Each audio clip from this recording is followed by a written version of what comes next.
All right, good morning. Didn't have breakfast, but I got chicken McNuggets, had an Oreo McFlurry, uh, some French fries I still got, and a chicken burger from this place. Good breakfast, good dinner meal. I had home cooked pasta, spaghetti, ground beef, got some fish, some more home cooked chicken. So I am set to rock and roll and to pump the guns, right? Now, I know you probably graduated as an engineer and you were excited to solve problems and you went out and gained some work experience.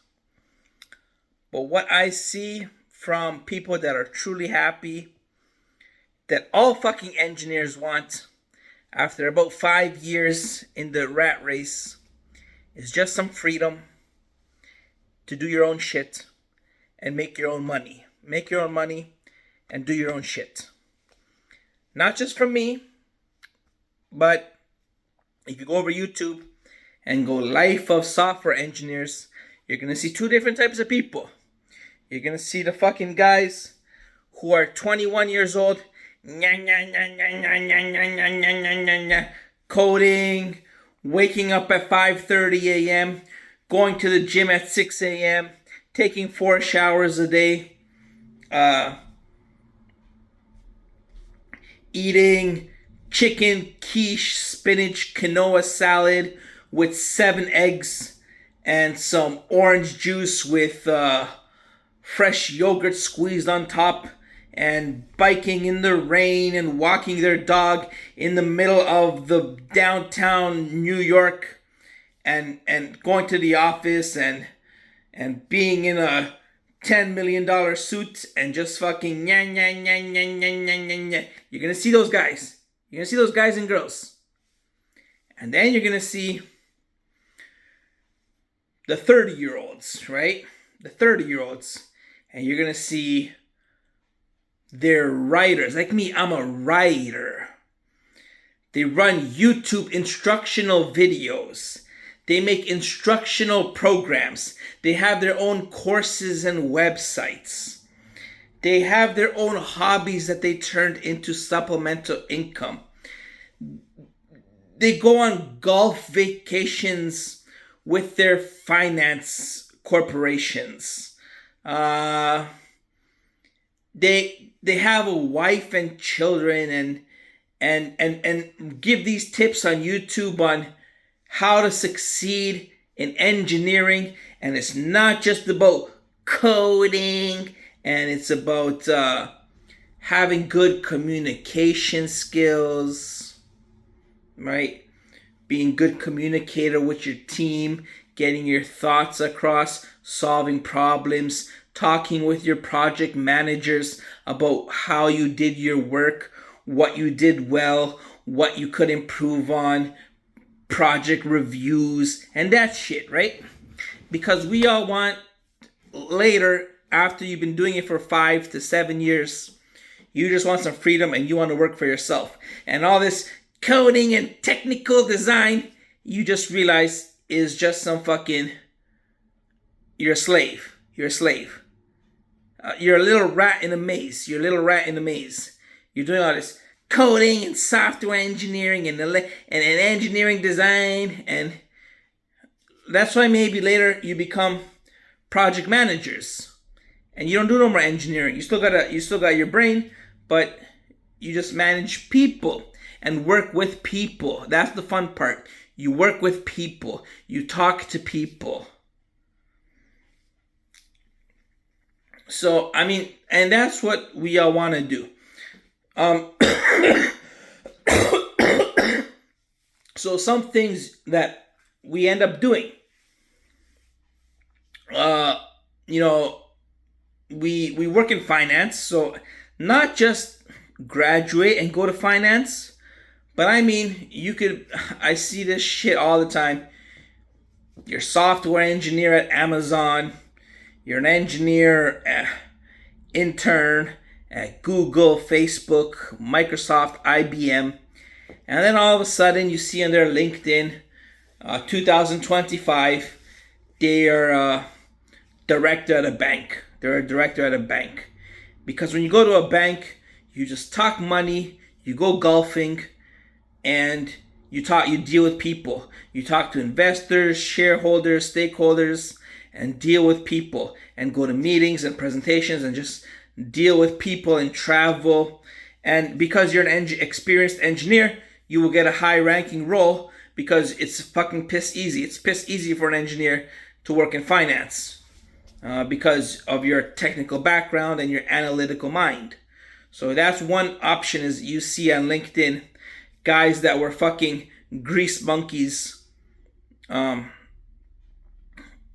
a long time, and then they just go in a bank. They just go in an investment firm and chill the fuck out. Alternatively, if you have enough savings, you could do your own finances. That's a little more difficult because you have no experience picking stocks and equities and investment vehicles, bonds. But there are some who grind it out. Once again, start grinding and become day traders, Bitcoin traders, stock option contract writers, and make income full-time that way. Or if you got savings, my technique is just to buy ETFs. So just the market index, just invest in the index as a whole in the market and collect a nice little 20% a year. Put a shit ton of your savings in there and collect 20%, 30% a year on just the market index. And there's some supplemental income. But you could grind it out and become a trader. Because everywhere I found out, that's where engineers are. I went to a Toronto stock trading club, and it was over COVID. So we had Zoom meetings. I was in university. We had Zoom meetings. We had a guy who traded Bitcoin, some guys who did stocks, and they were engineers. They were retired engineers. They left their engineering job and they make full-time working for themselves on a brokerage account, just trading and making passive income. That's one thing you can do. Another thing you can do is you can work in a bank. You can become a project manager at your engineering firm. And then you see these people, they make YouTube channels, like I said. They have their own website. They have their own courses. But then if you also have hobbies, you could turn them into careers. What I did first, I made music. So I made a bunch of songs. I made a bunch of YouTube videos. That should generate some sort of income if it's possible. Piano, guitar, singing, producing, mixing. Because that's a hobby of mine. But another hobby for me is writing. Because I'm an engineer, I have a creative mind. And I write scripts, stories, articles, research papers, scientific papers, journals, company business write-ups. Now, not all of us have the luxury of being a business CEO all of a sudden. We're engineers. Now we want to become a business CEO. That's not always possible. So maybe writing up a business document of how your company is performing on the stock market and the sales and the revenue and the company strategy and the front end and how the overall company works. That's fun for me, but I'm not a business CEO, but I still like to do it. I did it for Google. I did it for Microsoft. I did it for Apple. I did it for Amazon. I did it for telecommunications. I did it for all sorts of shit and different companies. And I just write up how the company is doing, where they can improve, what their back end numbers look like, what their front end looks like, how their performance is on the stock market. And I write up how a company report. I write up company reports. That's fun. But that job is usually for like the CEO.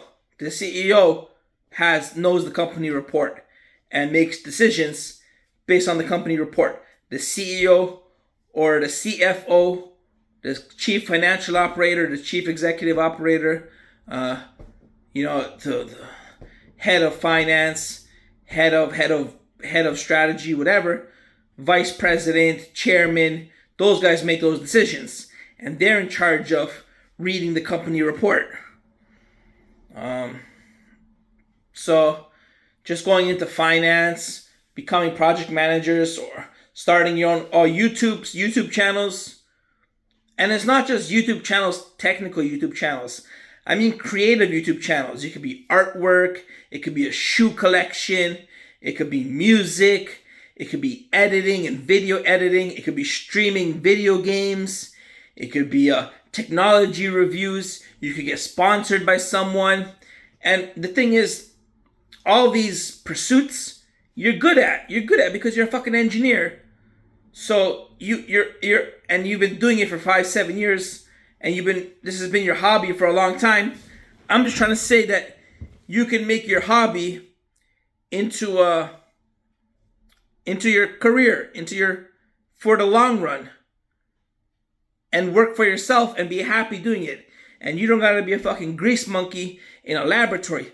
I like writing, finance, music, streaming video games, technology reviews, medicine. You could do research journals and share content on medical help and shit like that. Or if you're a chemical engineer, share chemical safety and new products that are interesting and effective and available in different countries. And so these are YouTube channels you can make. You can make music, you can make art, you could sell shit. You could be a fucking memorabilia collector and just sell and collect, a collector and seller and reseller and flipper of collectible items, cards or memorabilia or games and shit like that. Or you could just continue engineering, but for yourself. So if you're a software engineer, you become an entrepreneur. So that's another option. You can become an entrepreneur and start your own company, and then you're working for yourself and you're using all your knowledge. You are coding your apps, you are building your team, you have a vision, you have revenue goals, trying to reach customers and penetrate the market and expand your market share and get funding and venture capitalists to invest in your company, and you have the technical know-how to start your own company. But the actual rewarding engineering, where you might still continue serving as an engineer, is like construction, so civil engineers, or public services, public employment, like power plants and safety inspectors, because you're doing it for a good cause and you're not just a grease monkey. You're a part of a huge public project where you're creating an impact, essential service, and need for people's lives, like powered hydroelectric dams, airport traffic control, civil engineering, large bridges, buildings, mineral engineers, mining. That's about it, though. I'm gonna speak because I'm an electrical engineer, and with electrical software engineers, you are just cracking analytical thinking your balls off, and after a while you just get burnt out and you want to work for yourself. So you could entrepreneur, you become a project manager, you become a finance guy, music, writing, YouTube, website, personal products, personal courses, lessons, stories, skills. For me, it's writing. I like writing. Um, and they're translatable skills, so you'll be good at it because of your engineering background, and it's been your hobby, and you have some experience on how you would manage your self-employment and get it profitable. Now, you may not want to do it full-time immediately, but try and set apart some time so you can gradually work your way up, generate supplemental income, and get the ball rolling. And then for the rest of your life, you are happy. You are no longer in the fucking rat race. And maybe you entrepreneur something and you become a million billionaire. So that's what I see. A lot of these 30-year-old engineers are posting their videos on YouTube. You have the 20-year-old engineers, and all of them are at Google, Microsoft, Amazon, Facebook, and they're posting their condominiums from around apartments and Teslas from downtown New York and Seattle and California and the Bay Area and Texas, and they just have these billion-dollar buildings downtown, and they're just coding, cracking shit away. That's the 20-year-olds. But the 30-year-olds, married, kids, hobbies, humor, personal projects, quit that life long time ago. So I'm just letting you know down the line that you don't want to just crack analytical problem solving grease monkey. You want a fucking quality of life and generate your own income, have your own freedom, work for yourself. And that's what you see a lot of engineers eventually want. I can't think of how unfortunate it would be if you're not even a fucking project manager. If you're just some fucking grease monkey in your 30s, in your 40s, in your 50s, grease monkeying away problem after problem after problem for a yearly salary. I mean, you're not a doctor. Doctors have yearly steady salaries, but they are different scenarios, life health changing scenarios, and they have passion and purpose. But a grease monkey is just fucking stuck in problem after problem after problem after problem for yearly salary. You are a cog in a wheel. You're a cog in a wheel. So cheers and find some freedom.